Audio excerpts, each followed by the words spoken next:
It's Friday, which means it's time for another exciting episode of Ask Us Anything. Bahir and Uma with you, and we're taking your questions. The first one is from @Daphne88, who asks, I've noticed that Pachinko is the only Korean show on Apple TV Plus.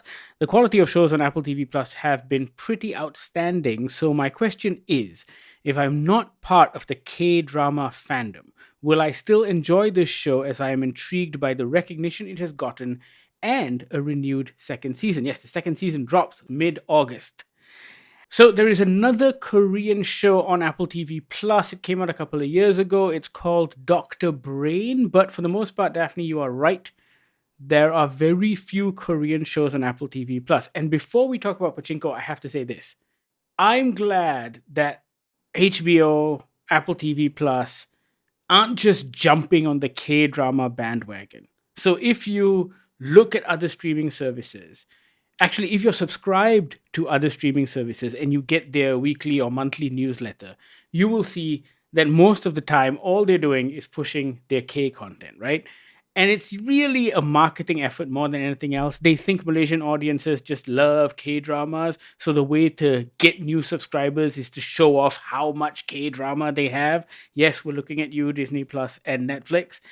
But HBO, Apple TV Plus don't seem to be conforming to that strategy. And I appreciate it because they're not just buying up K drama for the sake of it. And so your initial assessment is correct.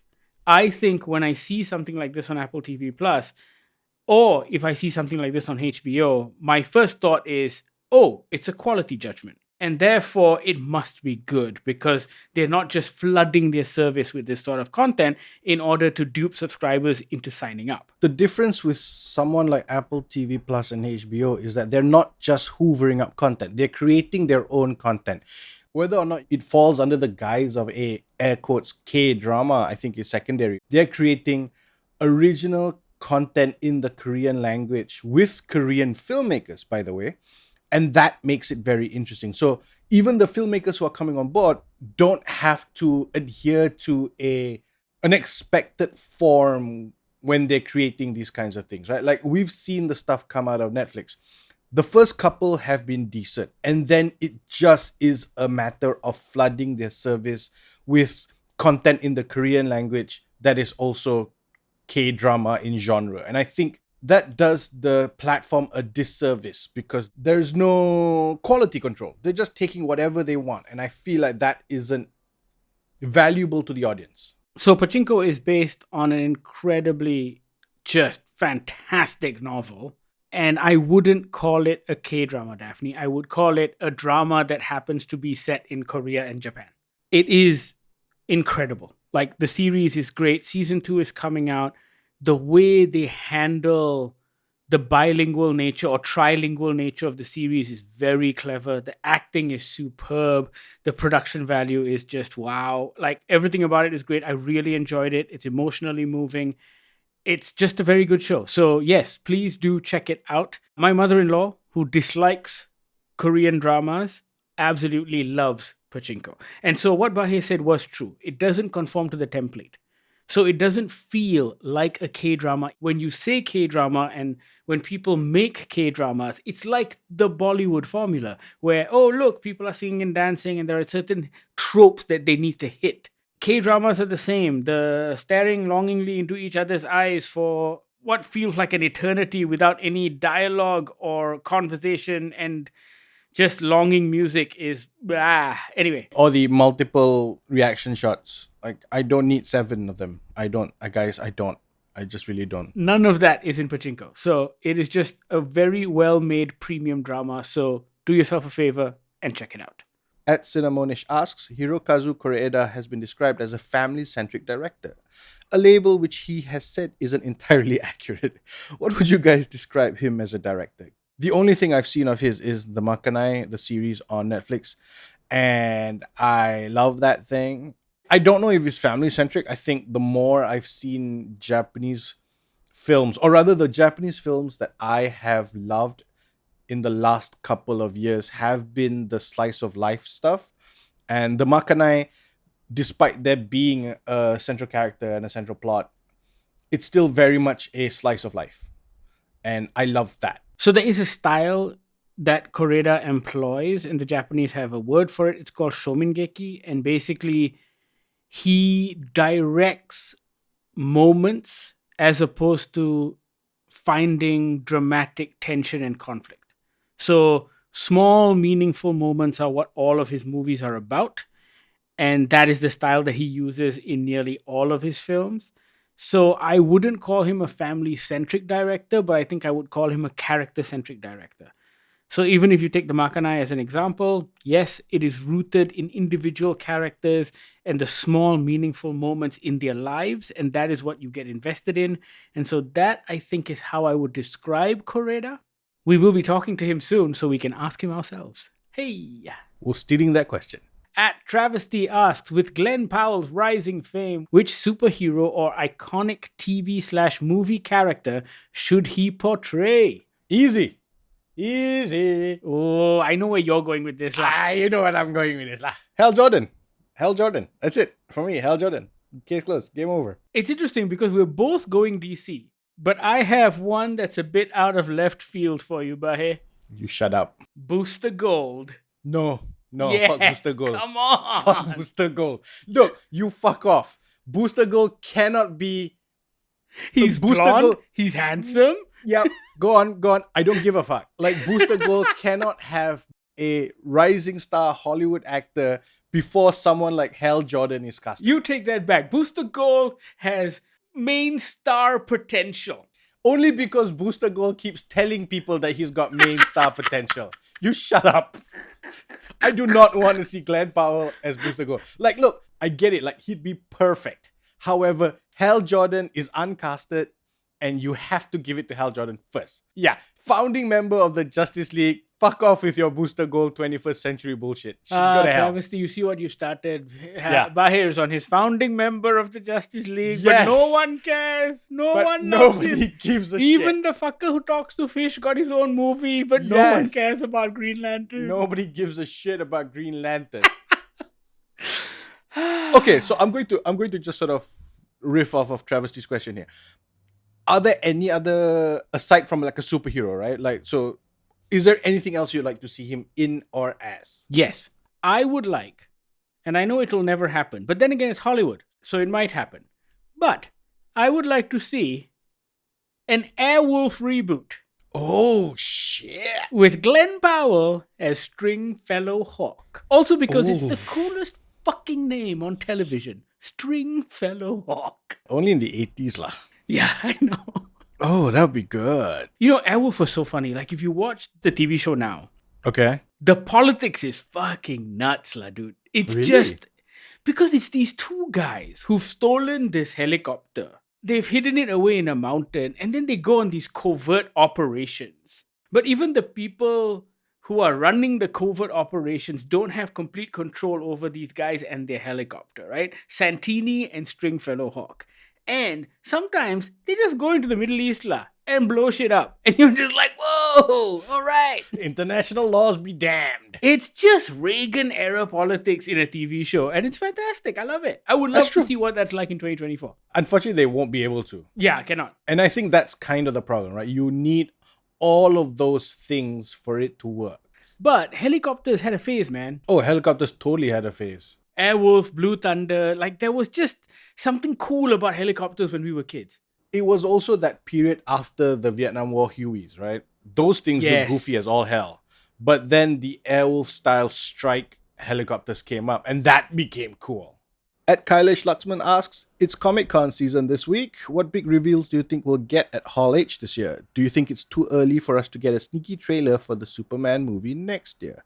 Yes, I think it's too soon to get a trailer. I don't know if they'll do one of those stupid, sneaky teaser things that don't show you anything, but I always feel like that's a waste of time. Just like a close-up of the logo in shadow or something. Anyway, James Gunn posted on Instagram that Nicholas Hoult gave him a very cool Superman comic, like a slabbed Superman comic, because he had finished his shoot days. And so someone said, oh, he's shooting over. And he said, no, we're still in production. It's just that Nicholas was done with his shoot days. Right. Yeah. And so I think they're still shooting. And usually when this happens, they do take some time off to show up at Comic-Con. and they may show some behind the scenes footage exclusively for the people who are sitting in Hall H. So you may get that, but we may never see it because sometimes they don't release that stuff onto the internet. As for the first part of your question, I think it's going to be interesting to see what Marvel does. Like, they ditched Hall H for many years. Now they're coming back on top of D23. And I think it's because of the state of the MCU. They're going to try and win back fans again at Comic-Con, because that's where the hardcore people go. D23 is good and all. D23 is great, don't get us wrong. But Comic-Con is something else altogether. And I think it's a very strategic move on the part of Feige. I think they're going to win people back. I think they're going to outline their new plans because so much has changed since the strikes and the reconfiguring of the TV shows and how many things are being released a year and all of that stuff. So I think the Disney stock price is going to be heavily dependent on what Kevin Feige says in Hall H this year. Just to quickly jump in, we're recording on Friday, 26 July at 10:30. Feige's on stage now. He's on stage now? He's on stage now. Oh, I thought it would be over the weekend. No, because this just broke. In Hall H, they're showing the entire Deadpool Wolverine. Damn. No, you're right. I think they're gonna come out swinging probably over the weekend. They'll probably do some other stuff. They might do the schedule stuff, but I think today is purely Deadpool Wolverine. I mean, to be honest, I've sort of grown out of the excitement of following SDCC because I'm not there, so it doesn't matter to me. But also because it's that kind of thing where it's a press stop. Yes. This year, there's the boys panel. There's a panel with the new season of The Lord of the Rings. There's a Snowpiercer panel. There's a Rick and Morty panel. There's a Doctor Who. It's just panels. They're just going to be talking about like, oh, I'm so excited to be doing this. You don't know what's going to happen in season 2. It's just talking. And that's fine. I think the days of Marvel, Star Wars running their schedule for the next 10 years in Hall H, I think it's kind of over. Also, just to go back, DC are not at SDCC this year. Oh, they're not. And that's, I think, a clever move because Gunn is obviously just launching his cinematic universe. So there's no reason to show up, right? There's nothing to talk about. At Tapao XII or Tapao Z asks, could Deadpool and Wolverine potentially be the greatest rated R movie of all time? What are other good rated R films that people should watch? I'd say potentially one of the greatest rated R superhero movies of all time. Yes. Yeah. But also, I think the R-rated banner is a little hard to sort of discern here because as I was doing research on this question, I realized that The King's Speech was an R-rated film. Pretty Woman was an R-rated movie, dude. But like, if you're talking about Deadpool Wolverine style R-rated, I think there's a Japanese film from 2000 called Battle Royale. Yes. Which is just violent and bloody and just like full of death, which I love. Another film that I love, an oldie, Fast Times at Richmond High. A little sexual innuendo, a little language, some weed jokes, but like I think for me it'd be those two if you haven't seen. Like there's no reason for me to go back and say like, oh, you have to watch Band of Brothers because all those newer stuff you would have seen. So I'm gonna reach further back and go Fast Times at Richmond High from 1982, Battle Royale from 2000, and I'll throw in Blazing Saddles from 1974 just for good measure. The R rating is all encompassing lah. John Wick, Saving Private Ryan, Pretty Woman, like we said, The Exorcist, Godfather. Logan is right up there as one of the best R-rated superhero movies ever made. Yep. But I would just say if you want an R-rated catalog that is absolutely fantastic, just go watch all of Quentin Tarantino's movies. I will politely disagree, but sure. Whatever, bro. Just great fucking list of R-rated movies right there. Okay. Yeah, the R rating is often misinterpreted because it's very much like our censorship board in Malaysia. Sometimes to get an R rating, you could have just one too many uses of the word motherfucker or the word fuck, for example. Sometimes they will say you're allowed 11 uses of the word fuck, but they wanted 13, so it's been pushed up into an R, that kind of thing. There's that joke about one F-bomb will take you up one rating, I think. Yes. So whatever your rating is, and if somebody drops an F-bomb, then it sort of goes up one. At Henry asks, who chooses the animals to use for the Instagram thumbnail and why? Take it away, Uma Paganam Pike Pagan. Yeah, that would be me. I don't know. I just thought it was funny. I did it this one time, and it was just this duck with its mouth open or a stork with its mouth open, and I just found it hilarious, and it worked with the Ask Us Anything idea. And so then I just started searching for images of animals with their mouths open as if they're screaming something.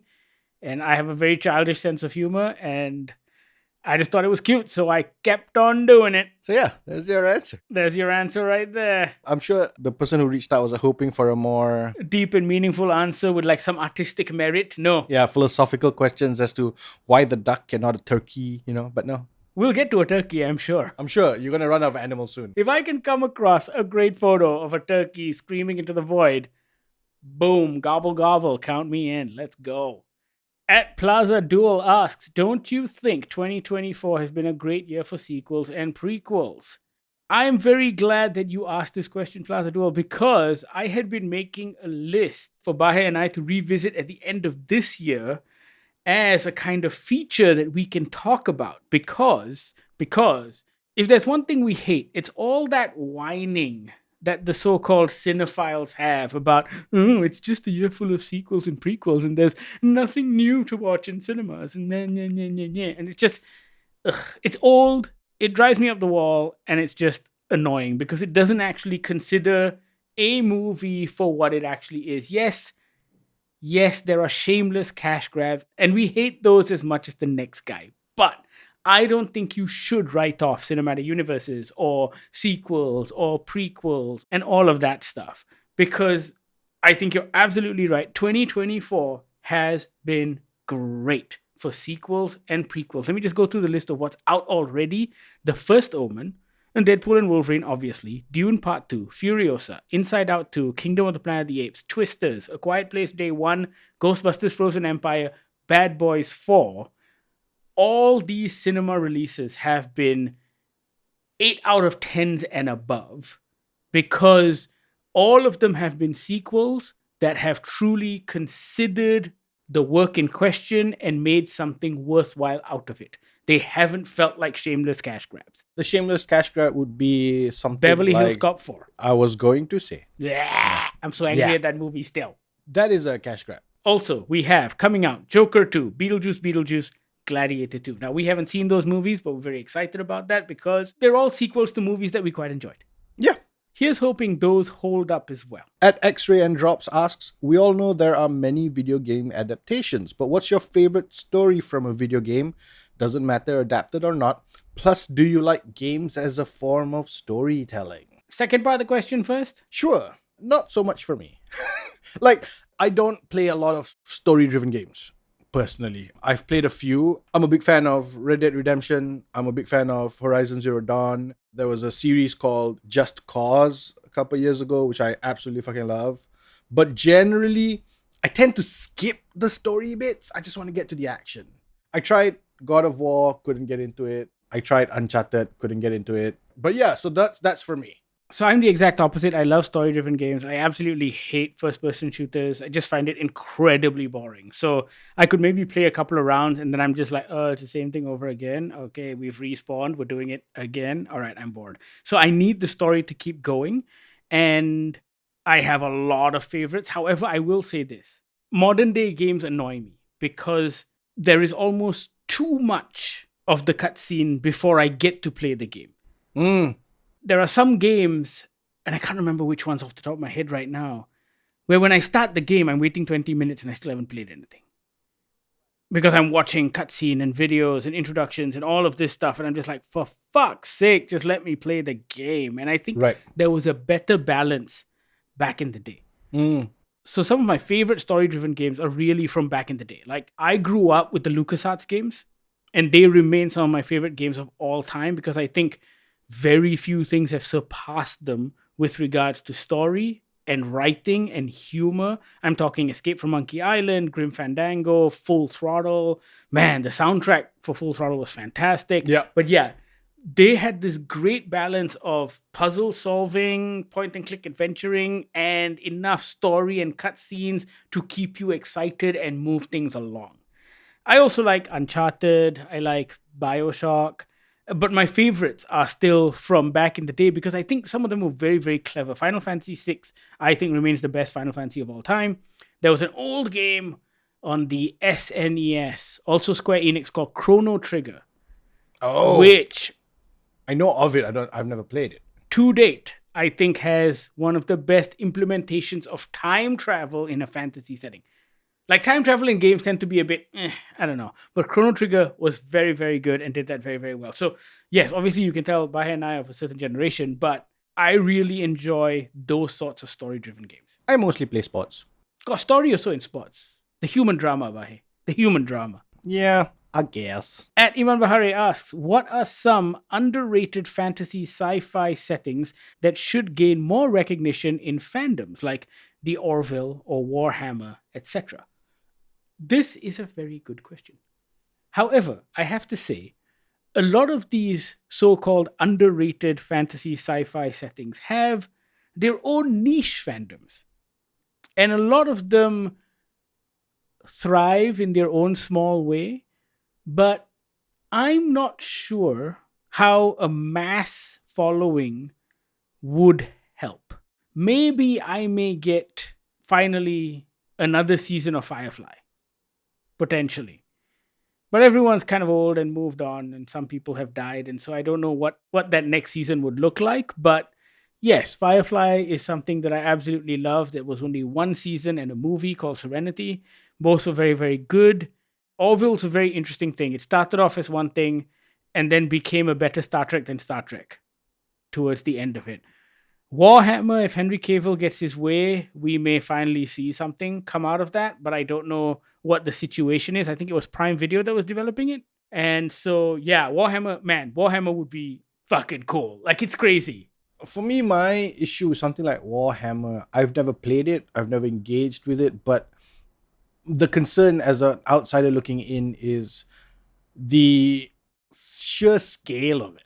If Amazon is willing to spend the kind of money it's spending on the Lord of the Rings series on something like Warhammer, then maybe there's a chance. But for me, the Warhammer thing scares me because it's so massive. I mean, I tried getting into it. I read a couple of novels. I used to play it as a kid, like when I was in high school with friends and stuff. And then I haven't since. I used to paint miniatures as a kid when I was in high school. And then now I don't know if I have the eyesight for it. I definitely don't have the hands. Yeah, the hand dexterity for it. And of course, it's gotten a lot more advanced from the time we were growing up. I did some research online just to see if I could get back into it. And I was like, whoa, there's just a range of paints and airbrushes and all the new shit people are doing. I was just like, oh, that's nuts. There was a split second where I was close to falling into it when they announced the Lord of the Rings Warhammer sets. I was like, no, cannot. My wallet will not allow it. One other thing, I don't think it's underrated, but I think it's maybe gone beyond its time. But Babylon 5 is one of my favorite sci-fi shows of all time. And I don't know if that reboot is still happening. There was supposed to be a reboot. Recently, they released a animated movie featuring some of the surviving voice cast. And the animated movie did some timey-wimey reboot stuff already. So I'm not sure what that means to the series. But I love Babylon 5 and I want more people to watch it. And it's available on like Blu-ray now. And so people should, but it's one of the greats. Yeah, they're not going to. You shut up. I'm not going Just like Glenn Powell's never going to be Hal Jordan. You fuck off. Motherfucker. You fuck off. I think this podcast has now tripped into R-rated already. Yeah, you know what they're going to do, right, Bahir? You know what they're going to do just to piss you off? Go for it. They're going to make Hal a woman. Yeah, that would really piss me the fuck off. Gonna call her Helen. Helen Jordan. That's really gonna fucking piss me off. Yes. I don't know. I think the fantasy sci-fi thing was never in my wheelhouse that much. Oh, wait. Fantasy. Oh, go on. Yeah. Okay. Take a breath. Okay, Bahir. Yeah. If you want some kick-ass fucking fantasy, Sure. I would recommend that you go find the books of David Gemmell. Okay. David Gemmell, in a modern context, would write what I call John Wick fantasy. So all of his fantasy settings, but the characters are like fucking cool, badass, broken motherfuckers. So there's one character who's the gunslinger. His name is John Shano. And like, same idea, loner, family, dead kind of shit. And he just takes on these bad guys. And there's another character called Waylander, and people have killed his family, and he's doomed to travel the world in search for revenge. And Oh, it's so good. And it's just one of those things where they're like indestructible characters. Well, not quite indestructible, but they feel that way. Right. And it feels like Reacher. That's what it is. These books came out, I would say, in the 80s and the 90s. David Gemmell, fantasy settings. I would love to see those be made into TV shows or movies, but no one seems to have touched them for some reason. Yeah, he's written these great trilogies and books. I was gonna say the Malaysian myths and legend stuff. I think that's always cool. Like we keep talking to people about how they should make those into films, comic books, whatever, right? Like just treating those stories in a serious and adult manner without pandering, without it being for children. I think that's always cool. That's a cool thing that I've always wanted. Have some fun with Hang Tuah, have some fun with Sangkanchel, do some cool stuff with these characters, right? There's a great example of a comic book out of the US from I think a couple of years ago called Once and Future, where essentially it's set in the UK and they deal with the English myths and legends, right? From King Arthur to Merlin and Beowulf and all of that, all of those sort of myths and legends and stories that have accumulated over the course of a nation being born and a culture and a history and a people. And there has to be a way to do that here respectfully without pissing too many people off from past. I just feel like it's fertile ground. I feel like they're beautiful, exciting stories that, if treated with respect, if treated with reverence, and updated for a modern, not even updated, but just told for a modern audience, I think would be very exciting, and I would buy that in a heartbeat. Thank you for your question, Iman Bahari. I hope that helps, and thank you for all of your questions this week. Keep them coming in. You know how to reach out. Goggler MY, all of our social media feeds. You can also email us at podcast@goggler.my or send us a WhatsApp on the Goggler hotline, 012-524-5208. Thank you so much for listening. This is the Goggler Podcast.